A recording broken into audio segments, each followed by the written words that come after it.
Hello guys, it's Rosmart here, and today I'm starting my new series where we will look through some most popular Roblox games. We will look through their game mechanics, we'll review them, and we will learn how to develop some of them. And I want to start this series with one of the most trendy games nowadays, which is a game called Doors.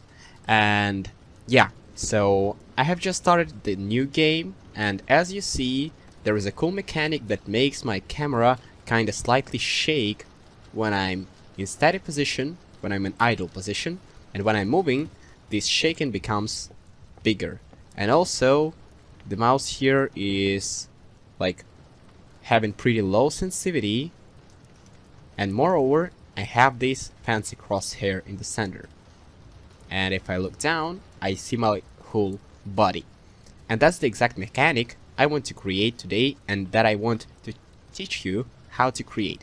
And let's look at the result I have. Here is the game that I have started creating. I have a completely blank project with flat terrain, and as you see, I'm just staying in idle position and my camera is kinda shaking. And if I will move, the shaking will become better. And like, yeah, it will be bigger actually. And if I look down, I see my body. And my view is locked in first person, which is actually pretty cool. And yeah, check out this cool crosshair in the center. And that's what I'm gonna teach you today. Why not to start? Let's go. Okay, here's my blank project, and now we can start. The first thing I'm gonna do is I'm going to head to Start a Player Scripts, and I will add a new local script there. Let's name this script Camera Script. Good. Okay, and now we can actually start programming. The first effect I want to create is the shaking, the bubble effect that we were discussing previously. Yep, so I think we can begin with it. First thing we're gonna do is we're gonna import the run service. Run service is a special thing that allows us to run something every frame rendered. So imagine you have 60 frames or 30 frames in 1 second. So that means that in 1 second something will be repeated 60 times, which is really must have for something that should be updated very frequently. And that's what we're gonna use now. So local rs, which stands for run service, equals game get service run service. Okay, good. And now let's ask our run service to react to render step. So render step actually means that the frame rendered, and this frame we can do something. Okay, so we'll connect a function. And which is important, guys, if you feel that something in this tutorial is difficult for you, I really advise to look at my video on very fundamental Roblox basics. All the basics are explained there, and if you feel that something is difficult, it will be very useful for you. And don't forget to subscribe to see more of such tutorials. Okay, let's continue. So when the frame is rendered, what we're gonna do is we will assign a local variable called current time, and it will be equal to tick. What tick stands for is, let me show you. So I will just print this variable. When I will run the game, I will see that tick is actually amount of time passed from starting the game. So, and it updates really frequently.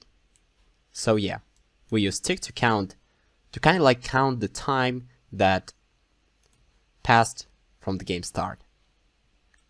Good, let's continue. So let's erase this print, we don't need it actually in our work, and we will assign new variables. So bubble x will allow us to store the bubble we will have for x-axis. So from left to right, from right to left. Same thing for up and down. So bubble y. and the result bubble will be stored in bubble variable. Okay, and as you have seen in the example I showed you, the bubble is different for humanoid, for character, walking, like moving, and idle character. So we will first of all check if our character is moving. So, for more comfortable work, let's assign humanoid variable here. Humanoid goes from character, and character goes from player. So, let's firstly find our player, which is actually, as we are working with local script, is game.players.local player. So now we have the player who is actually running this script on his or her computer. Then we assign character variable, which is player.character, but there are some situations when character is not yet loaded. So for our safety, for safety of our script's work, we will give optionality here. So player character or player.character added wait. So we will assign player's character, or if it doesn't exist, or we will wait until character is added, and then we will assign this character to our variable, and then humanoid. So local humanoid equals character. Just for safety, let's wait until it's loaded. So wait for child humanoid. Good. And now let's check if our humanoids move direction, magnitude is bigger than 0.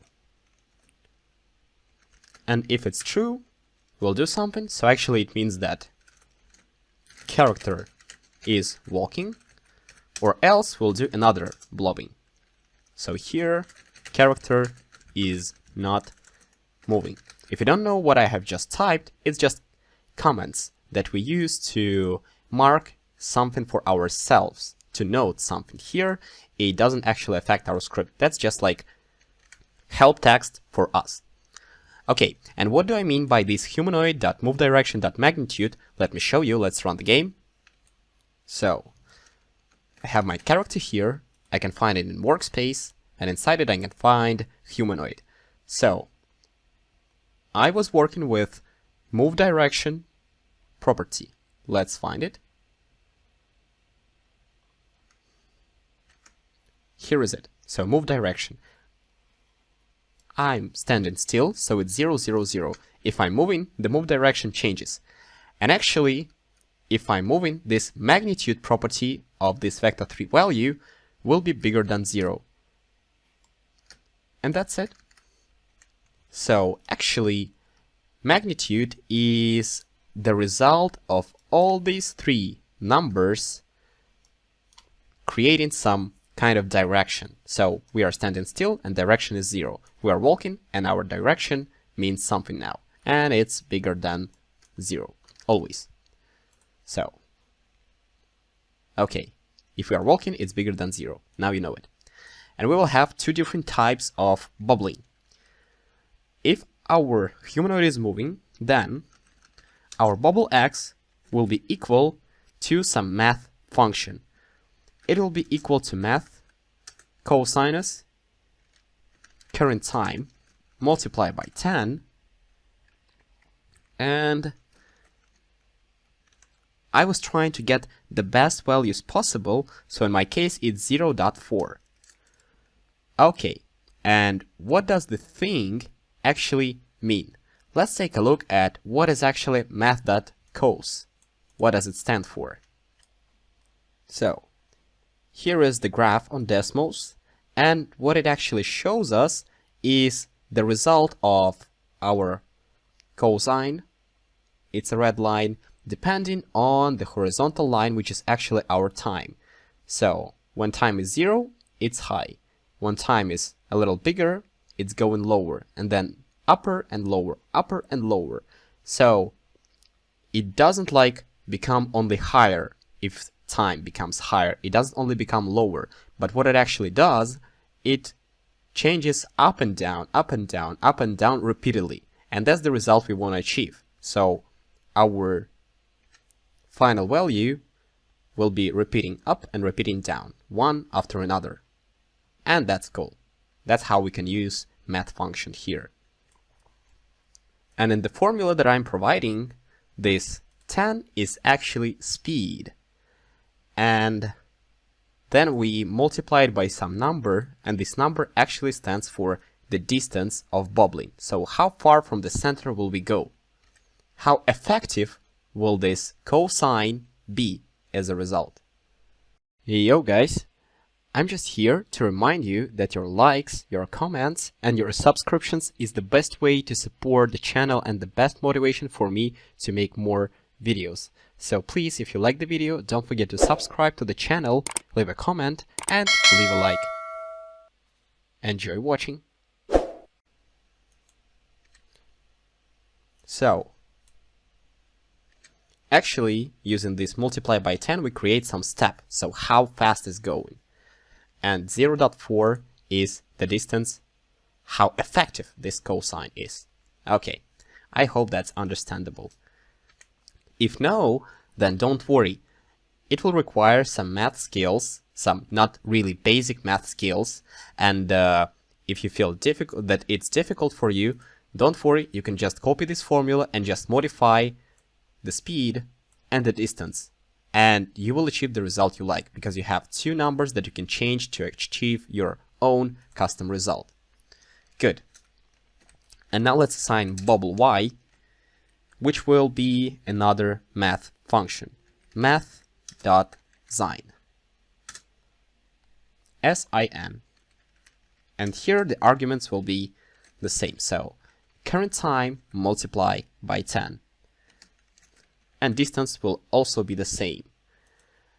But there is one more thing that we will add here, because it will just look better with it. Let me for now show you how the sine graph looks. So as you see, compared to red cosine that we used in previous example, it's changing a little bit differently. So they are not changed equally. And this inequality will create better effect. So as you see, it's like the same thing. It goes up and down, up and down, up and down. But they don't go simultaneously. We use the same current time, but it works in such a way that we have different offset for x and different offset for y. Different changes for different axes. And yeah, basically that's it. And now let's count the result bubble. So bubble, our third variable, equals vector3.new, its vector value, and everything is pretty simple here, so we'll use our bubble x for x, bubble y for y. And about z, let's now keep it on 0. Good. And what we do now is we assign camera offset from its original position to some new values. So we take the original value, so humanoid camera offset, and what we do is we lerp it. Lerp means smooth transition from one value to another. So we have our original camera offset, and we lerp it, so we smoothly transition it to some other position, and our final position is bubble. And then we assign a step, like how fast to move. I want to change it by 100% directly from start, so I will assign number 1 here. 1 is 1, so it's a whole, and it's like 100%. Good. I think it's worth being checked out right now. Let's run the game. Okay, we're standing still and nothing actually happens. But if we will start moving, you will see this effect. But the weird thing is that our camera goes like a circle, which is not really the result I like. So I want to somehow border the Y changes. I don't want it to go like above 0, above its original level, below, below. So I want it to go above, not below. And this is really doable. It's really achievable. So now we will allow our sinus only to return us positive values. We do it with math.sinus absolute function, ABS. And we just copy this math sign thingy. I just select it and move inside these parentheses. And yeah, math.absolute is actually a distance between 0 and the number we have here. If we have 3, for example, here, math.abs will be 3. If we have -3, it will also be 3, because distance cannot be negative. And that's basically the point, so we use absolute values here. And our new result will look something like that. Okay, let's wait until the character is loaded. Yeah, and yeah. Now it's like... now it's bubbling in a more good-looking way. Yeah, I really like it.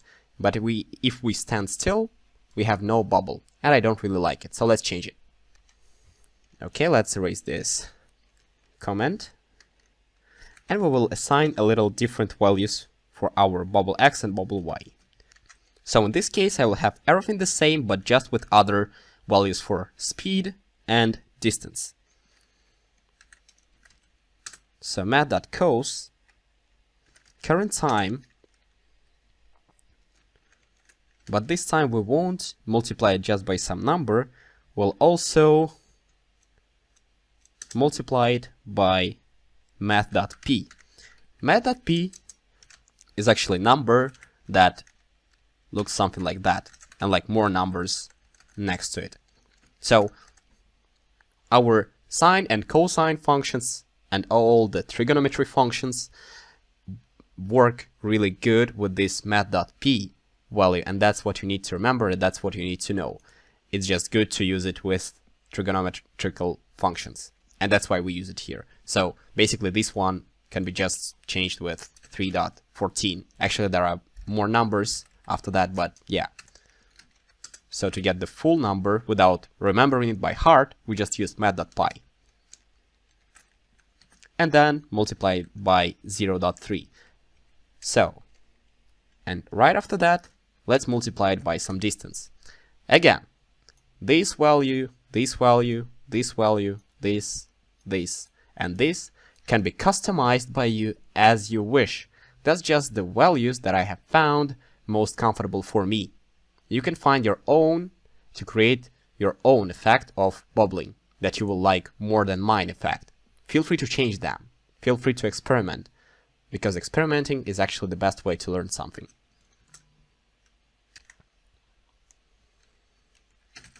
Let's now go for y-axis. So bubble y equals math.abs. So same thing as for bubble y for moving. And then again math, dot sine. Current time, here we again multiply it by math.pi. And multiply it by 0.6. The reason why I use this math.pi here as well is because I want idle effect to be much smoother and much smaller than effect while moving. And that's why I need smaller numbers for my speed. And that's why it's pretty comfortable to use math.pi here as well. And now the final bubble is vector3.new bubble x, bubble y, and 0 for now for z. And same thing as for the previous case, we just changed humanoid camera offset to humanoid camera offset, and we'll lerp it.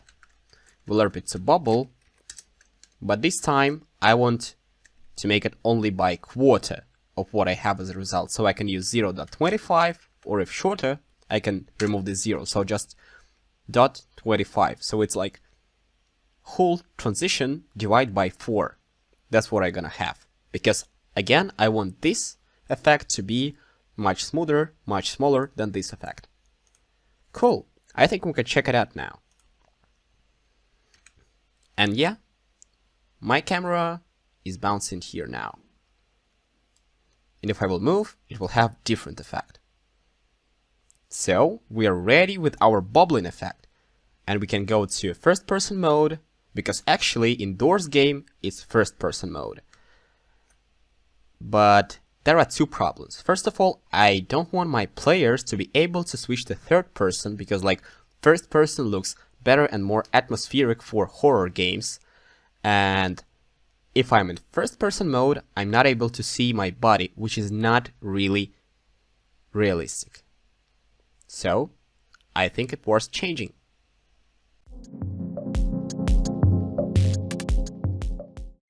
So what I'm gonna do here is I'm going to go to starter player, and here are two pretty interesting settings.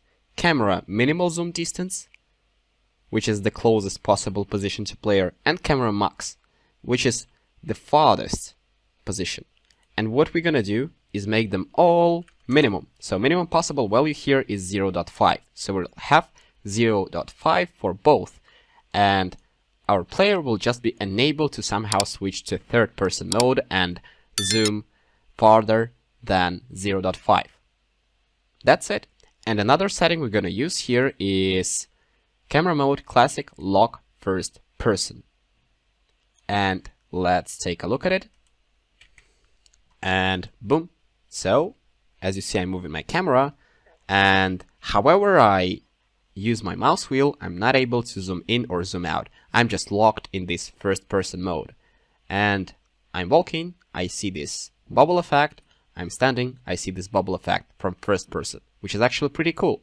But how do we make this possible to see our body, to make this more realistic? It's also possible. What we're gonna do here is we're going to head back to our script, and let's add several new lines here. What I will do is I will run in pairs loop that will go all over through my character.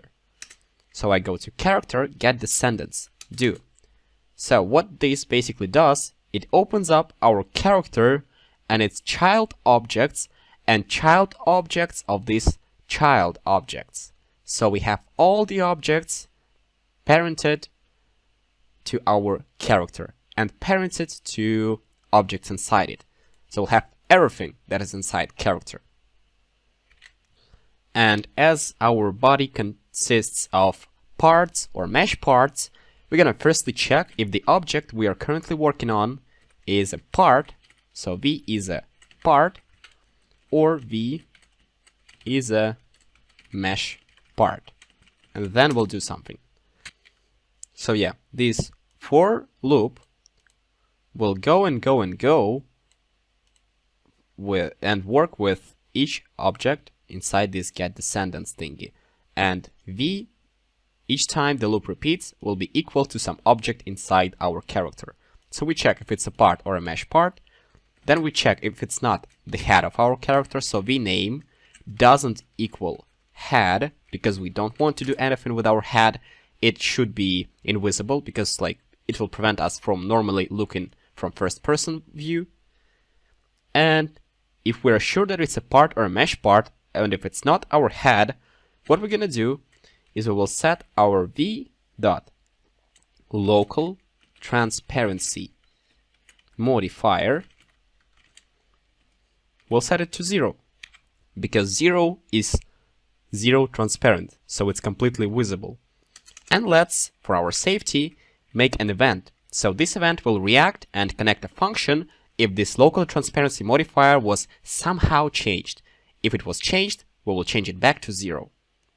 So V get property changed signal. In brackets we use the name of the property we want to track. So the name is the same, so double click this one, Control C to copy, Control V to paste here. And if it was changed, we connect function that will actually do the same thing. So let's copy this line, Control C, Control V. We will set our local transparency modifier to 0. That's it. What if we take a look at it, how it looks now? So let's play our game. And Okay. So basically it works, but not really the way I want it to look. I want my camera to be kind of like a little bit lower and a little bit more like forward, because this view is not something that I expected. So let's stop our game.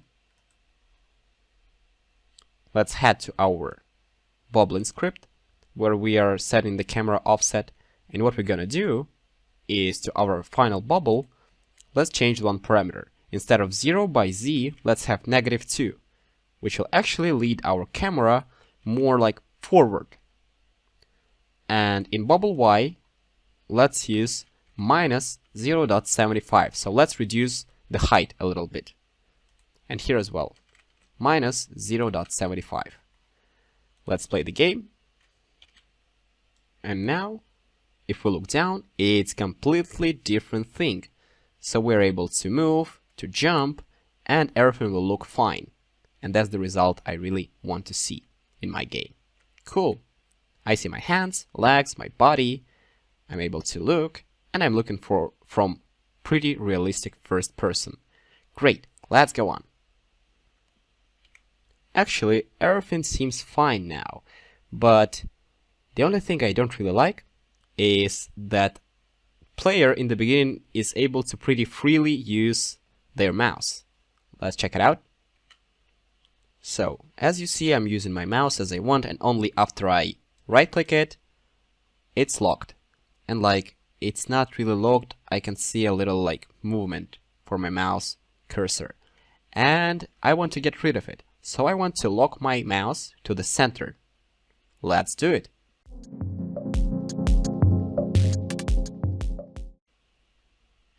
In order to do that, we will need to import some new things to the script. So first one is user input service, which actually gives us tools to work with players' input. So game get service user input service. And then we'll also import. Okay, let's do it later. So for now, let's just make it user input service dot mouse behavior equals enum mouse behavior dot lock center. So we'll just look the mouse to the center. And in case if it was somehow changed, same way as we did it with the local transparency modifier, we'll change it back to lock center. So user input service get property changed signal. The property is mouse behavior connect function, and here we'll just use the same thing. So select Control C, select Control V. Good. If we now run the game, we're able to see that kind of like from the beginning of the game, our mouse is locked. It still may cause some problems, it still may not always work perfectly, but we did everything for our safety, and now we are sure that wherever happens, our mouse will be in the center. So cool. And another thing I don't really like is that my mouse moving pretty fast. So if I go to game settings, I'm able to change the camera sensitivity, but I want it to be same for every person. Why do I want it? Is that it's a horror game, and in everything related to horror, what we usually feel is some need for help. So we are not able to do things that we are usually able to, and everything becomes more difficult, like in nightmares. And I want to create such an effect here to a little bit harden the mouse controls. So I don't want my player to be able to move his or her camera such quickly. So let's fix it. Here, I will import user's game settings. So local user game settings equals user settings. Get service user game settings. So yeah, that's how we import the tools related to users game settings. in advance, let's create speed variable, which will stand for our mouse speed. Yep. And let's get mouse sensitivity. Here is the formula. So local mouse delta sensitivity equals our speed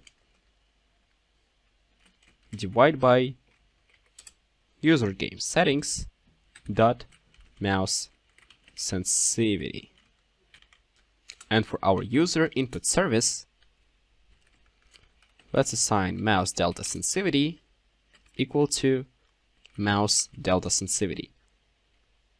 And if the sensitivity was changed in player settings, so user game settings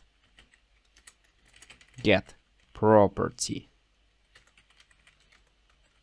changed signal, the name of the property is mouse sensitivity.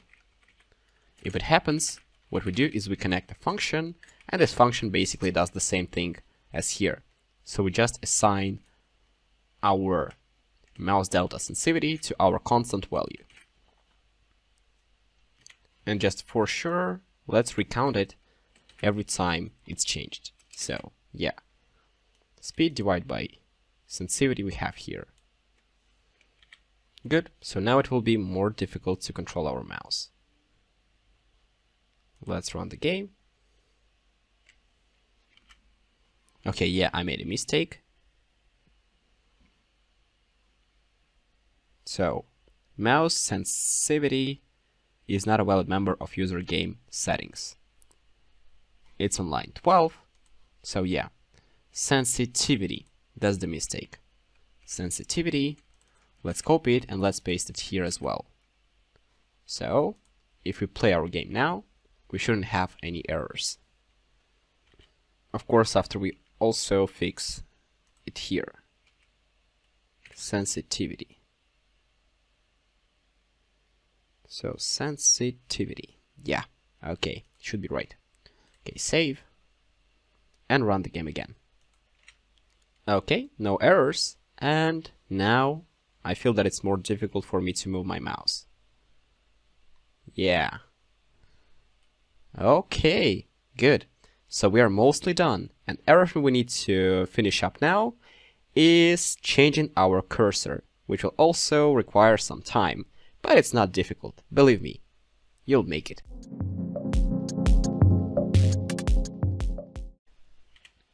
So, I had to photopea.com, which is actually a pretty cool service that is some kind of Photoshop, but it's just free and it's online. So we'll use it now. And I go to File, New, and I want to create a pretty small file. Let's make it like, I don't know, 8 by 8 pixels, and the background will be transparent. I create it. I use my Alt button and mouse wheel to zoom in. On the left sidebar, I look for the shape tool, which can be rectangle or ellipse or line or like anything from this list. And I select ellipse here. Then I just clicked somewhere, and the size I want to assign here is the same as for my picture, so 8 by 8 from center. Good. And now I head to the top panel and I change the fill. I want it to be some kind of gray. And yeah. So here is it. Now I go to File, Export as PNG.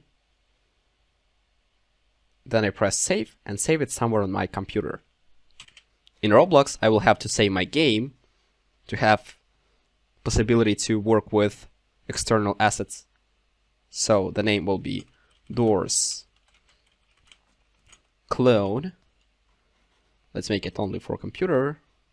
Turn off the Team Create and save. Now it's saved and I have access to all these assets. So Asset Manager. I head to Images, I press Import, and I find the file that I have just saved on my computer. Here is it. Good. And I have it now in my collection. And what we're gonna do now is we're gonna just change the icon for our mouse. So we'll change the crosshair, the center of screen. Instead of default cursor, we'll have something else. First of all, let's get player's mouse.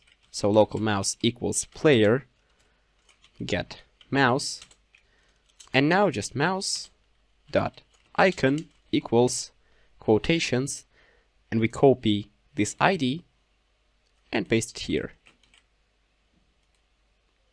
And if we will run our game now,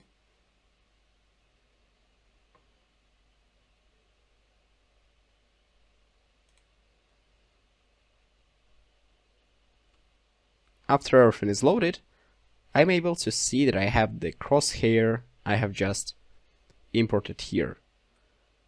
And yeah, so that's basically everything I wanted to show you today.